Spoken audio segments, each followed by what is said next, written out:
is dark and murky. Okay, and 3, 2, 1.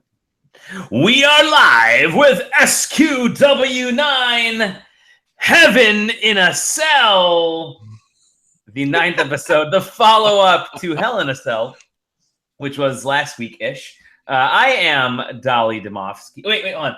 I am Dolly Bloody Big Toe Dimofsky because, I was out mowing the lawn, and I'll get to that in a second of how I got that name. John on till 9:30, Kehoe. Oh, yeah. And JJ the Beholder. I kind of like that. Yeah. Mm-hmm. All right. We were going to go on about 15 minutes earlier than this, but I had a horrific accident outside as I was mowing the lawn. You bled hard way. Yes, exactly. I had my own Hell in a Cell. This is quite possibly the most embarrassing injury when out mowing the lawn. I was moving my daughter's toys, and one fell on my foot and just gashed her trampoline outside as I'm moving out of the way. I lifted it up and kind of dropped it by accident and just gashed a big hole in my foot. So it's my big toe. Not even a fun story you can tell. Not even a fun story. It's an ultimate dad story. So any dads out there will know that these injuries happen, and they're not the best injuries to talk about. This isn't like Die Hard or any, Die Hard. This isn't like crawling through a vent with broken glass. Is that literally, right? This is. Anyways, fun show. We're gonna do another quick show. That's the joke. I like that. This week we're gonna have a quick episode. It's like bum quick looks. They're like 2 hours long, and it's exactly. Well, in the span of the universe, because really we are just like a pin drop in time. A 4-hour episode is technically a quick episode. Anyways, we're gonna talk about a few things today. The Hell in a Cell results to see if John is gonna defend his championship.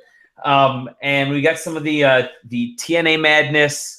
Some WWE for sale madness, and then the fantastic news about the new Cruiserweight show. So let's dive in with the Hell in a Cell. So before we get into it, I do want to say that for the last few weeks, John has been our champion right now. He is the reigning still SQW champion. I'm not sure where my championship is, which is maybe telling of how this week's going to go. How this episode could go. And the way we do it is that we make these predictions, and whoever gets the most predictions right becomes the champ. So we had a fatal three-way. What do they call it? A terrible triple threat match. Wow, jeez. That big toe injury is just warping every sensibility I have right now. It's all that blood loss. All that blood loss has made you very exactly. All that half a drop of blood.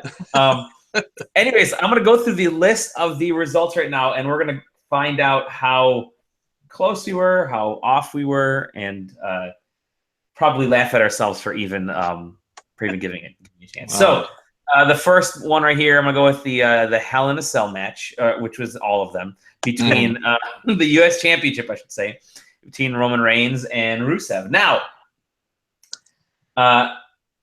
I chose Rusev. I thought maybe it was his time. JJ and John, you guys both chose Roman Reigns. And the winner was Roman Reigns. So you guys won. No good for me. I tried. I thought it was cool that they were going to bring, give Rusev that push that I think he needs, but he does need it.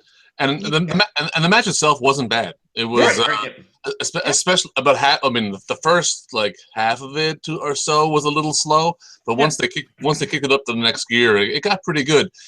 But the finish really should have been that chain and the accolade bit. I mean, I think that would have been again that would have made Rusev go over. But that was a cool looking spot, and they could have had Roman lose a pass out or something like that. Keep him looking strong, but still look good in a loss, right? Yeah, the Stone Cold way, just the sharpshooter as opposed to giving up or something. Yeah, but no, he powered out like he did everything else, and it was a good. I thought it was a really good pace, and I thought it was a good match. Yeah. Except, I kind of groaned a bit of that stuff. Better than it really had any right to be, I think, in the scheme of things. It ended up a really nice match. Speaking of another nice match, the Luke Gallows and Carl Anderson versus Enzo Amore and Big Cass, and the winner was Gallows and Anderson, which both John and I chose, but not our good friend JJ. So, John, you and I get those points, which is good for me. I get my first point, so that's good. Suddenly, John's off to a good start, which I don't know if I like this. He's gonna get 2 for 2. But there was a fantastic promo. I have to say that promo before the match was great by Enzo and Cass. Yeah. So yeah, definitely check it out. They didn't win, but that was a good way to get things going. And I do like I just like everything about them. I think they're pretty cool. But I definitely think it was Gallows and Anderson. They are so good together. Yeah. Yes. Yeah. They really play off each other really, really well. Yep. Like even in the way they wrestle with one another, like you could tell that they really have it tuned in to what each role is supposed to be in that team. Yeah. Yeah, it did seem like they were that both Gallows and Anderson were kind of focusing on Enzo. Focusing on Enzo. I'm already getting tweets about our choices here throughout the match, which I think that seemed like the best strategy. But yeah, I think you're right. It was good. Let's move on to Dana Brooke versus Bayley, and we all chose Bayley. Yeah, which I think that was, in a weird way, that was a given, but it wasn't. But we all kind of figured that in order to give her the proper, elevation, I guess, we all thought that Bayley needed to win. So I think that was the right call for all of us. Yeah. Yep. The Universal Championship, Kevin Owens versus Seth Rollins. We all chose Kevin Owens. Surprisingly, yes, they did. So which is interesting here. Okay, let me look at this right now. As it stands right now, John is 4 for 4 in a good shot to retain his title belt. I am 3 for 4, and JJ is also 3 for 4. So we're right in the mix. We're not we're not that far off, but halfway through this, we still have a decent shot here. But continuing the Cruiserweight Championship, and we're going to get into some of the Cruiserweight stuff later on. We have Brian Kendrick and TJ Perkins. And JJ, you and I both chose Kendrick. And John chose Perkins. And as I mentioned during the previous episode, that I was leaning towards Perkins, but John, you actually made me go to Kendrick because of what you said. Thankfully. So now, all three of us are tied. And I was right. It was heel shenanigans. Yes. Total heel shenanigans. Yep. And this is going to definitely set them up for the Cruiserweight show. While they're still building that division. So yes. Because who would be #1 contender next? Right. Yeah. Exactly. Yeah. I mean, I as much as my pick was not the right one, having now watched Raw and going forward into the new Cruiserweight show we'll get to, I think it's probably in a better spot now for some baby faces who haven't had much direction to have someone to chase. Mm-hmm. Yeah. So I think it's in a better place having Kendrick as the champion at this point. Yep.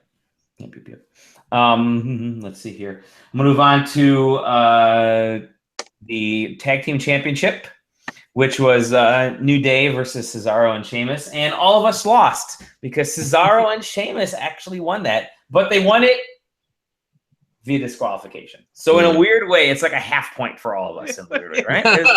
When you say a half point, we're also I'll still cross this off because that doesn't really do anything for us. But yeah, it's we tried. It was not too bad. Now I don't know what happened with that Cedric Alexander.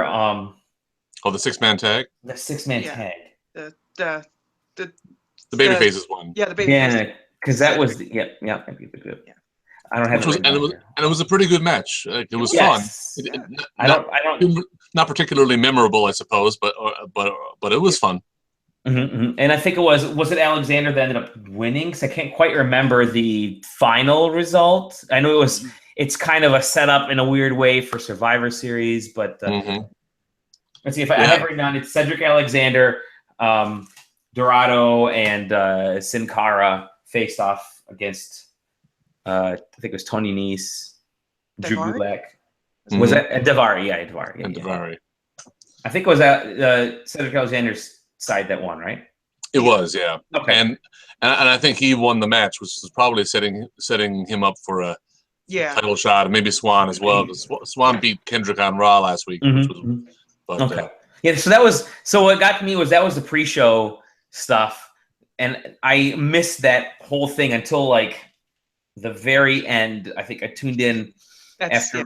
And that's when that match was ending, so that's why I probably missed the majority of it. So, but I saw some of the tweets afterwards. I kind of scrolled through my timeline and saw people were actually enjoying that match. So we all chose Cedric Alexander to win it. So that's all of us. That's all of us. Now here we go. The final match. This is the women's championship. A monumental women's championship match, right? Because this is the first time that women were headliners, and it was a Hell in a Cell. Was supposed to be a true Hell in a Cell. It was billed as a Hell in a Cell. We had Sasha Banks and Charlotte. The winner was Charlotte. So James and I get it, and Sasha, who was John's pick, did not. Before I get to the tally here. This was a very interesting match because, John, I think you sent us the tweet soon after that, I think the next day, that wasn't necessarily the original outcome that was planned, right? Yeah, if you're to believe the interwebs, apparently they changed the finish quite the last minute and for Charlotte to go over. Yeah. Vince screwed you over. Totally. Yeah. It's the Hell in a Cell screw job all over. Yeah, he's got a thing against Canadians, so it's. Yeah. But to your point, I thought it was a really good match. I mean, the opening bit with Sasha, doing the stretcher job, was a little bit too long and drawn out. And, it started going into sort of being hokey at a point. Like it felt a little bit there, yeah. Dragging it on, like you recognized it immediately as the Mick Foley stretcher spot. Like it was so similar to it, and it's like, all right, we get it. She's gonna get up off the stretcher. Yeah, I did like. I thought. Well, once they got back in the ring, the pace really was really good. They used the cage well, some interesting spots, but the I still haven't gone back and watched it again. But toward the end, they kind of lost the crowd there in the closing, 5 minutes. Did you guys pick up on anything that might have caused that, or was it just fatigue, or what?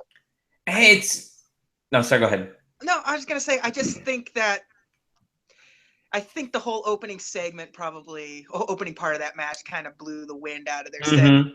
Crowd, and at that point, you'd already seen 2 other Hell in a Cell matches, and the Seth Rollins Kevin Owens one was really good. It was really freaking good. Yeah. It used the cell really well. It used Jericho really well. Which they did not use the cell very well here. No. Yeah. They I must say they did a pretty good job balancing the three matches and integrating the kind of the tropes of Hell in a Cell and spread it across the 3 matches was pretty good. I appreciated that much of it. Yeah. But, that the way the finish came off, it felt so flat, mostly because of the crowd reaction, I think. But maybe they knew it was kind of coming. The hometown girl was about to get beat, and But it was I enjoyed it a lot. I do think Owens Rollins was the better match. Yeah. But But as far as being memorable, I thought it was pretty good. Yeah. I was for me it was that whole opening segment. It kind of went on too long. I think you could have really summed all that up in half the time and then kept the momentum going, I guess. But now, would the title actually have changed hands if you just on a forfeit? Is that how that works in wrestling these days? Yeah, I don't know. That's weird. Right. They were announcing her as the new champion, but yeah. Would that be the same? Would that be considered the same as a ref stoppage? Remember when Sami Zayn couldn't continue in NXT when he lost it to Owens? Is it that kind of scenario? Yeah, it's just we don't know, I guess. Well, they can yes, we do because they're about to announce her as well. I mean, they can make the rules whatever way they want, but Yeah, after it was all said and done, and they started announcing, talking up the fact that Charlotte hasn't lost on pay-per-view in title matches, I was like, oh, right. Maybe that's the X factor I should have thought about when I made my pick. Well, apparently I didn't think about that until recently, too. So it's just one of those circumstances, like the Undertaker's streak. They probably didn't even recognize it until you were already like, oh, wait a minute, we got something here. Mm-hmm. But it's been a while since he's lost. Yeah, exactly. Yeah. And as far as the division goes, I'm ready for the title to kind of stay put for a while. I'm not really interested in much more trading back and forth. I want to see the storylines build up, the rivalries build up. Exactly. Yeah. Yeah. So it was great. It was great to see that as the headliner match because I think there was a lot of people. There were a lot of people on my timeline and in both Facebook, Twitter, and just folks I had talked to offline that were actually really looking forward to this, and we're pretty happy. And they were happy that it was in a Hell in a Cell match. And while I don't know if there's, I don't know how far into the future, depending on how the popularity of kind of the women's title and the women's division goes, but I don't know if they'll necessarily be another major headliner, like maybe at Royal Rumble or WrestleMania, because that's usually left to the bros. But this is, I think it's going to start to open some eyes, at least a little bit, into just showing the amount of quality that there is in that women's division. I mean, the really interesting thing was I did some reading about Charlotte's history and some of the other athletes that are there and the entertainers and stuff, and how it seems like with the women's division and even with the cruiserweight now and some other aspects there, the WWE is doing a pretty good job of bringing people up and down from the NXT into kind of the main lineup, and then they'll put them back down and then bring them back up. And I think that's happening quite a bit with the women's division, which is good because it's starting to build up some hype. So and the wrestling is becoming pretty good too. So that's always a positive. I mean, some of the ladies are actually really good. Not surprisingly, but just they're really good. So this was a good thing for the genre. I don't want to say sport, but genre, the medium, the wrestling. Medium's good. Yeah, the medium is good. So, I think that I think everything you're saying is true. They did deserve to go on last. I think if this is supposed to be some sort of a cap off to the feud, it's a great place to have it. Hell in a Cell and main event, so no problems there.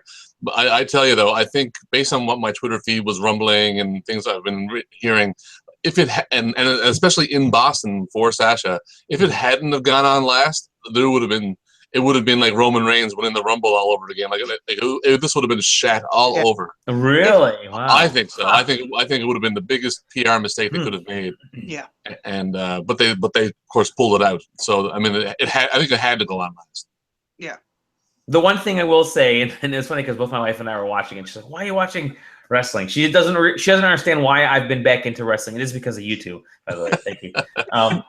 No, what's interesting is my wife has gone to way more wrestling events than I ever have. So her aunt has the school that she works for has a suite at the Joe Louis Arena here, where there seems like there's like a WWE event every other week, and so throughout the late '90s and early 2000s, my wife had gone to everything there. Every time there was any type of wrestling event, she went there. She just got used to all the the performers and stuff. And I'm like, oh, you got to see like all these folks when they're Scott Hall and all these when they were in their prime, end of the '90s, early 2000s. I'm like, oh my god, that's freaking awesome. So whatever, lucky for my wife. And now she's like, why are you watching wrestling? Anyway, so I've been drawn into it more often. I don't know where I was going to go with that story. I think there was definitely more into it, but it's I think it's interesting now the breakup of the pay-per-views and trying to understand, getting used to who's in what, Raw or SmackDown, and now that I've kind of caught up, I'm really excited about all this news Survivor Series, which maybe we'll get to on the next episode here. Yeah, there's definitely worth having an episode worth of Survivor Series talk, and it's fantastic, and how well they've putting it together, and and hopefully it ends up delivering the way that it's becoming a really great. Yeah, the PR has been great. Their announcements have been great. The it's coming together to be a must-watch event. More so to me than, and I've watched WrestleMania. This is more so to me than WrestleMania. At least how they're building up. They're having the teams being chosen, the captains and stuff. And we'll get into that. But yeah, you're right. They're doing a great job of promoting this thing, and I think it's gonna be really, really highly watched. So that's always really good. Okay, well done. And now I'm gonna read the tallies here. Oh yes, the final tally. The final tally. Okay. Our current reigning champion, John, receives 5 points. So you did better than average, better than halfway. So that's good. JJ, you received 6 points. Oh. Well done, 6 points. So there will be a new champ. But we don't know who that is because I also received 6 points. So does that make us co-champions, or now is there a title match set up for the next live pay-per-view?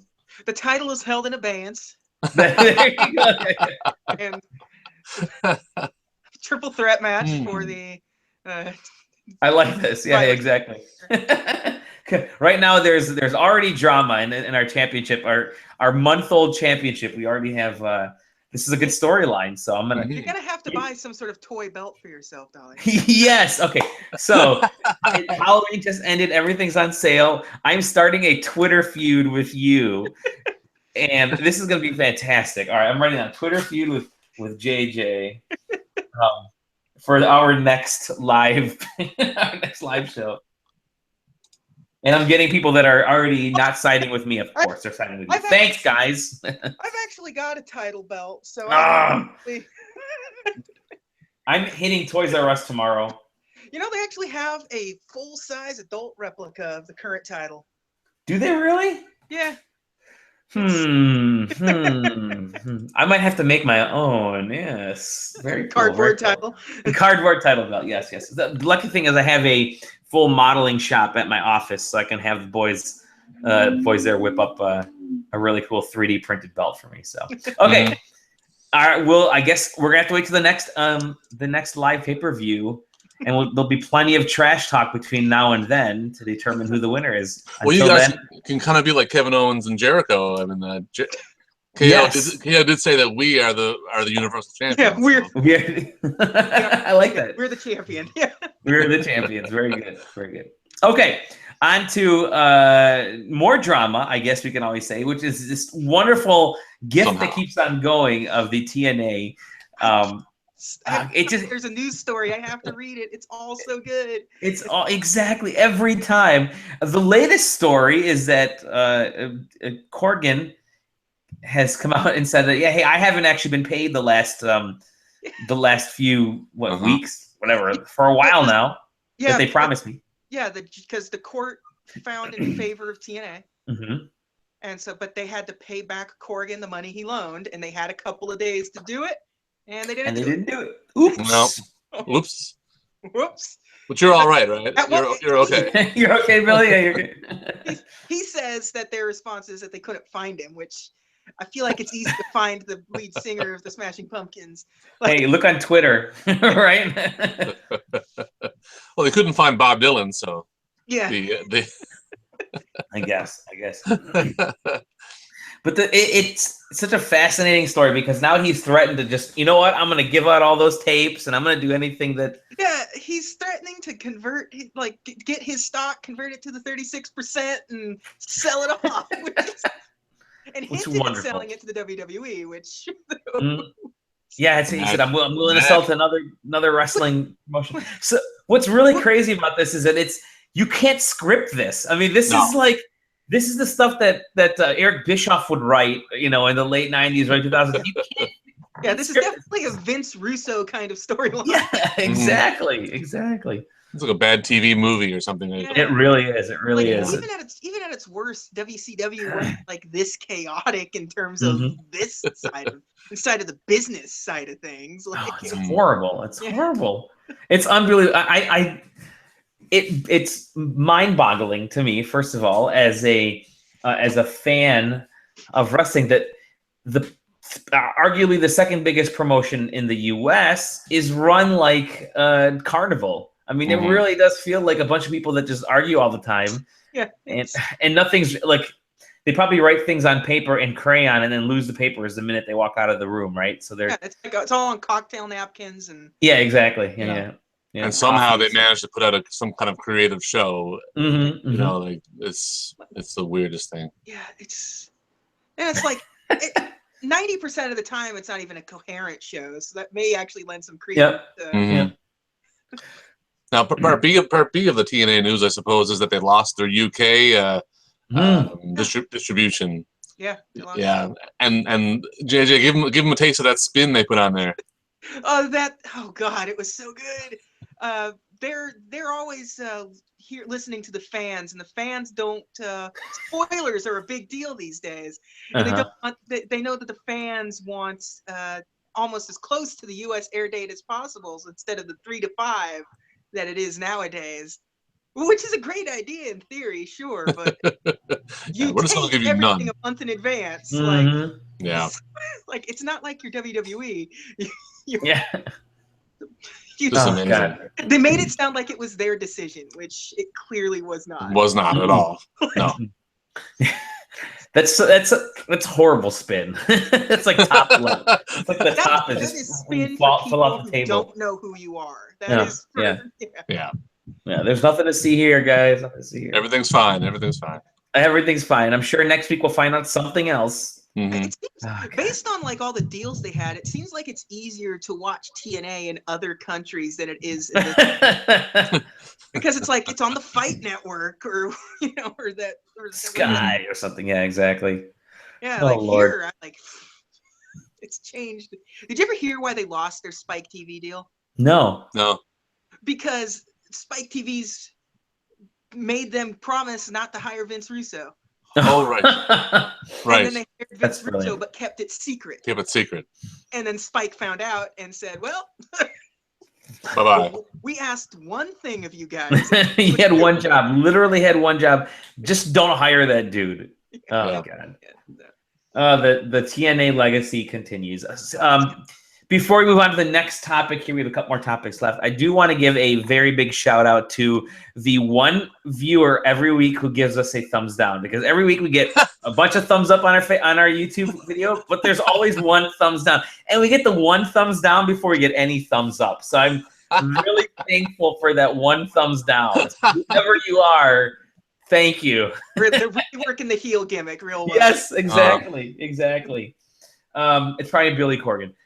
Moving on. I support Billy Corgan full-heartedly. Yes, I actually do. I kind of feel bad for him. He's getting the short end of the stick, so to speak. It's Dixie Carter. That's actually it is. Yeah, Dixie Carter, which just sounds like a wrestling promotion name.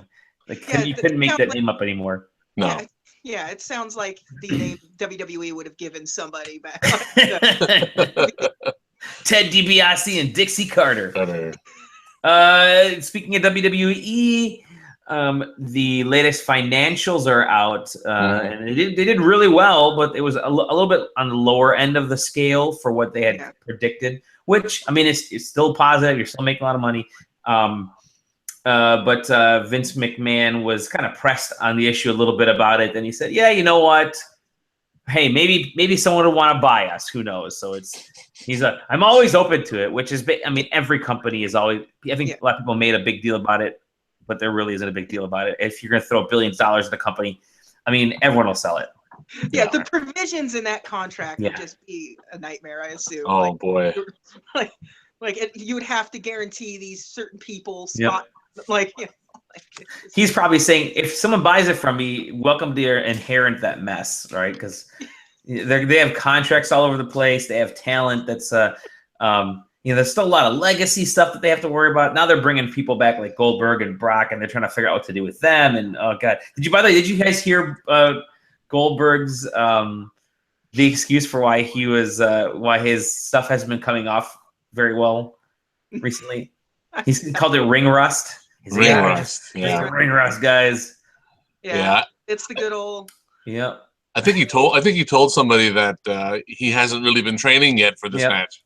Yeah. Which I think is complete horseshit, but you know. Yeah. Right. Well, right. at the same time, I was talking with somebody about it. Like, even if he hasn't been training, it's not like Goldberg exactly had a technical style. Sure. Right. Yeah. So, like, it'll be kind of easy to shake off the ring rust because he had like 4 basic moves, and most of it Punch, kick, push, and elbow. Yeah. yeah. Yeah. And like, yeah, if he can hit his finisher, he can sort of wing it through the rest of the match. Like, Yeah. And honestly, all people wanted to ever see with Goldberg was his finisher, right? Mhm. And that was The spear, the spear and the yeah, jackhammer. The spear and the jackhammer, exactly. Yeah, well, but I those mean, matches are 30 seconds long, and yeah. But I mean, even with the awkward stumbling around and falling down and stuff, I mean, that pop was still really good. I mean, as much as we were talking about how Brock and Heyman, that segment kind of seemed to kill some of that momentum, boy, I mean, big pops for Goldberg all the same. Like, so maybe there's some hope for it left. yeah. Maybe. We'll find out in a few weeks here, right? As a match, not much hope, but as a spectacle, as content, there's a lot to. As an attraction. So Survivor Series is 2 weeks away? Yes. The 19th, I think. Yeah. Okay. So it is 2 weeks away. Okay. Yes. It's that whatever. The 20th. Sorry, the 20th. The 19th. The 19th is the NXT show. Oh, that's right. The 19th is the NXT. So, okay, sometime around Thanksgiving. That's just. Yeah. So 2 weeks from today, which is and again, next episode we'll kind of focus more on Survivor Series and the gobbledygook and everything that goes on with it. Well done, sir. Thank you. Finally, we brought up a little bit about the cruiserweight stuff and during the Hell in a Cell, but I definitely want to talk about this, and I'm glad you guys tweeted me about this earlier. It's really exciting because we were a fan of the Cruiserweight Classic, and now WWE has announced a brand new show called 205 Live, coming to WWE Network that's focusing exclusively on the Cruiserweight division.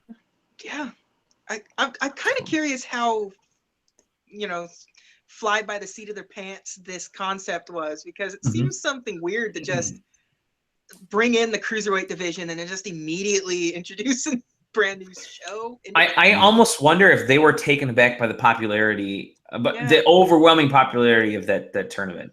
Mm-hmm.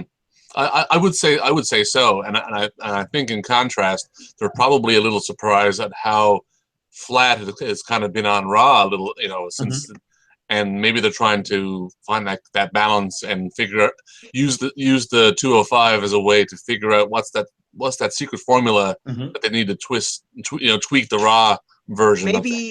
Maybe doing something to sort of get Vince McMahon's fingers out of it a little bit. Maybe. Like if they wrestle on the 205 show the way they did on the CWC, like a little more high risk, a little more technical, rather than hooking, small guys hooking chin locks for a couple of minutes. Yeah. It'd definitely be interesting to see. Like, this is being taped, or not taped, but broadcast immediately following SmackDown now. Right? Yeah. So now, the guys are going to wrestle on Raw and then go right to SmackDown and do that show. Yeah. And a couple of them are still on NXT from time to time too. So. Yeah, I mean, Swan is on there all the time, and Gulak and that. But I mean, it's interesting to see how, they're really going to spread these guys around and try to cultivate it. That's, to me, that's good, because like one of the best things I've heard people say is that the Cruiserweight division has been treated like the old Divas division on Raw. Like, throw them out there for a couple of matches, only one real feud going on. Everybody else does, multi-person matches. Yeah. So if this is a real show with some real storylines and stakes, I'm all for it. Go for it. Yeah. And Jack Gallagher is coming back, so yeah. Oh, cool. I'm on top of that. And they announced they revealed the announcing team. Oh yes, best case scenario, I like to call them. Yeah. What'd you call it? Best case scenario? Yeah, Morrow and Corey Graves. Are you kidding me? Come on, that's what should be on Raw now. Yeah. Yep. Well, great. It's just another thing to look forward to on WWE Network, and I think it's a great place to have it, because one thing that was really interesting to me about the Cruiserweight Classic was the there was really good high technical wrestling. There's something that I would come back to specifically to watch for the wrestling. Yeah. Instead of for whatever the kind of the current plot was, I guess you could say. And that was what the Cruiserweight Classic was. I mean, I still go back every once in a while and I'll pop one of the, oh yeah, I remember that one match. That was kind of cool. There were some interesting things happening there. So I do think personally that putting on WWE Network is going to help it grow quite a bit. So I think it's the right thing to do. Yeah. Give them the space they deserve, their own show. It pushes Talking Smack an hour back now as well. Oh, does it? Okay. Yeah, because that used to start immediately following SmackDown, and I mean you'd have guys doing the main event angle at the end of SmackDown, then have to run to the back, find that studio spot, and try to get in there, for, do an interview, right? But so I guess it gives them another hour to get all that sorted out. Yeah, it's too bad because that means I can't. Because here it comes on, Talking Smack comes on 11:30. So I'm not going to be able to watch Talking Smack every Tuesday. I'll have to watch it back on a different day now, which is fine. But all the hot angles happen on Talking Smack. So yeah, that's true. That's true. They did try to bring in the Raw version of that show now. I see. Which wasn't bad. I watched that. It was following Hell in a Cell, and man, Booker T was pushing some buttons. It wasn't bad. That little interchange with Kendrick, I loved it. Yeah, I just don't like Jerry Lawler anymore. and he wasn't there as what was great. No, I was glad. It's like because I was worried it was just going to be like the pre-show stuff that they do, but it wasn't. So no, it was enjoyable. Yeah. Yeah. Well, lots to look forward to, and a lot to look forward to over the next couple of weeks as we prime up for Survivor Series. Start talking about that. Maybe we'll talk a little about the history of Survivor Series, and then we still have to get to the video game iteration episode, which I think is going to be a lot of fun. Maybe we'll save that for early December. We'll see. November is already flying by. Before you know it, it's going to be. Either way, thank you, gentlemen. We have come to the end of our show. We've left the title in a sort of dramatic limbo that will only be determined in the next triple threat match. Maybe for the next triple threat match, it's going to be JJ versus I, but then John, you're going to be kind of our guest referee. That could be a stunning twist to the. And then you get your mandatory rematch at whatever. What's after? There you go. Mandatory rematch. What's in December? I'm not sure. Roadblock. I think there's Roadblock. Oh yes, there you go. Roadblock. That's there's a rumored main event for that already. So. Okay. All right. Good. All right. Well, gentlemen, thank you very much. You can find us at sidequesting.com. I promise now that my workload at the office has been slowing down, I'm going to get everything sorted with a separate YouTube page, the iTunes account. It's there. It just has got to get published. Twitter accounts, all that fun stuff. Until then, you can find us at sidequesting.com. You can find us. You can find me at Dolly Domovsky. Hopefully, my big toe has stopped throbbing by the time you tweet at me because it hurts. Poor baby. John, the former champ, where can they find you? At former champ on Twitter. At John Kehoe, JONKEHOE. He's now got booths set up at comic conventions where you can. That's right. Tad John is set up. Yeah. So you know how Barack Obama's going to have to give up the POTUS Twitter account. Will you have to give up the SQW? Well, maybe we'll have to make an SQW champ Twitter account that will have to shift hands depending on rotating profile picture. Rotating profile picture. Yeah, exactly. JJ, where can we find you? At the double J on Twitter. _double_J. Letter Excellent. J. Letter J. Well, we'll see everybody on the next episode of SQW. Thank you and good night. Peace. Good night. Peace.